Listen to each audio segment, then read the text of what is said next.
প্রিয় ভাই আমার, আমি কোনো প্রার্থী না, এটা কোনো নির্বাচনী জনসভা না, আমার কোনো মার্কা নাই। অতএব উলামায়ে কেরামের এই তাফসীর, বয়ান, নসিহত আল্লাহর কসম কোন মার্কা চাওয়া না, ভোট চাওয়ার জন্য না, আখিরাতের জন্য, আখিরাতের জন্য। এটা কামখেয়ালি কথা না। 81তম তাফসীরুল কোরআন মাহফিল, 81তম মানে আজ 81 বছর একটি মাহফিল তাফসীর ধারাবাহিক চলতেছে। একটি দেশের চাইতে, একটি রাষ্ট্রের চাইতে এই তাফসীরুল কোরআন মাহফিলের হায়াত লম্বা। বাংলাদেশের হায়াতের চাইতে তাফসীরুল কোরআনের হায়াত বড়। বাংলাদেশ তো 81তম না, 1971 পরবর্তী কি 81 বছর হয়ে গেছে? তাহলে বোঝা গেল তো এটা স্বাধীনতা পূর্ববর্তী আমলের, ব্রিটিশ পিরিয়ডের কি ওই সময়কার, অথবা পাকিস্তান পিরিয়ডের কি মাহফিল। আলহামদুলিল্লাহ, আল্লাহ কবুল করেন, আল্লাহ কবুল করেন। আল্লাহ তাআলা যতদিন এই আসমান ও জমিন রাখবেন ততদিন যেন এই তাফসীরুল কোরআন মাহফিল কায়েম থাকে। কল্পনা করেন তো, 81 বছরের ইতিহাসে এই জমিনে বা এই তাফসীরুল কোরআন মাহফিলের এই মসনদে কত বুজুর্গ, কত আউলিয়া, কত আকাবির, কত আসলাফ, পূর্ববর্তী মহান মনীষীগণ এখানে বসেছেন, কথা বলেছেন, কথা বলেছেন।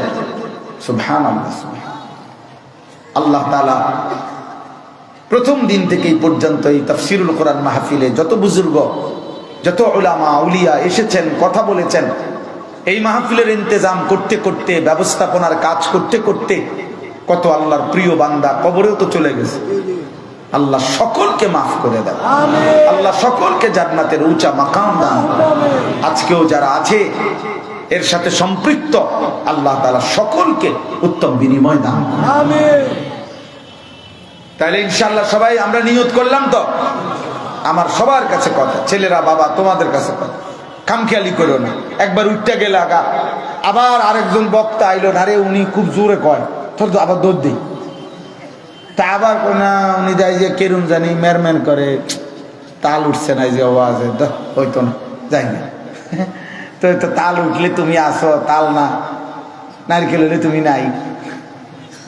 তো এটা কোন ধরনের কথা? এটা কি ফানসুবারি? তো নারকেল তাল এটা। আমার এক মুসল্লি আমারে একবার হাদিয়া দিছিল 2টা তাল আর একটা নারকেল। তো বলতেছে, হুজুর শুধু 2টা তালই দিতাম, সাথে একটা নারকেল দিছি, মানুষে যাতে না বলে যে আমি আপনার তাল দিয়া নষ্ট করছি। বুঝেন না? তা তাইলে এখানে জোয়ার, হুঙ্কার, ঝংকার, সুর, এটা তো মূল মাকসাদ না ভাইয়া। মূল মাকসাদ আখিরাত, মূল মাকসাদ আল্লাহর কোরআন শোনা, কোরআনুল কারীম শোনা।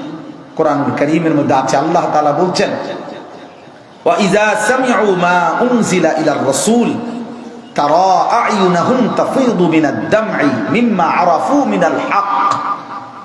আল্লাহ বলছে, বন্ধু, আল্লাহ তাআলা নিজে নবীর সাহাবাদের প্রশংসা করছে। আল্লাহ বলছে, কি বলবো মা বন্ধু, আপনার এগুলো কি সাহাবী, এত সুন্দর, এত ভালো। আমার কোরআন যখন আপনার উপরে নাজিল হয় আর আপনার জবান দিয়ে যখন কোরআন শুনে, আপনার সাহাবাগুলোর প্রত্যেকের চোখ দিয়ে অঝরে পানি ঝরতে থাকে। মিম্মা আরাফু মিনাল হক, এরা যেহেতু হক বুঝতে পারছে, এদের কর্তব্য বুঝতে পেরেছে, এদের গন্তব্য চিনতে পারছে, এদের করণীয় বুঝতে পারছে, এজন্য আপনি দেখেন তো তাকায়া, আপনার সাহাবাদের প্রত্যেকের চোখ দিয়ে অঝরে পানি ঝরছে। আল্লাহ তাআলা কি পরিমাণ খুশি হয়ে আরশ আজিম থেকে আল্লাহ নিজে বন্ধুর সাহাবাদের, শ্রোতাদের, নবীর শ্রোতাই তো তারা, তো তাদের প্রশংসা কে করছে? আল্লাহ তাআলা করছে। ইনশাআল্লাহ আমাদের প্রশংসাও আপনাদেরও আল্লাহ করবেন। এটা হাদিসে নবীজি ওয়াদা দিবেন, ওয়া যাকারাহুমুল্লাহু ফীমান ইনদাহু। নবীজি বলছেন, আল্লাহ তাআলা এরকম দ্বীনি মজমায় যেখানে আল্লাহর জিকির হয়, আল্লাহর গোলামির কথা হয়, আল্লাহর কালামের কথা হয়, তো আল্লাহ তাআলা সমপরিমাণ ফেরেশতা সামনে নিয়ে আমাদের কথা, আমাদের নাম, এদের নাম, আপনাদের নাম আল্লাহ তাআলা নিজে ফেরেশতাদের সামনে পেশ করেন। সুবহানাল্লাহ।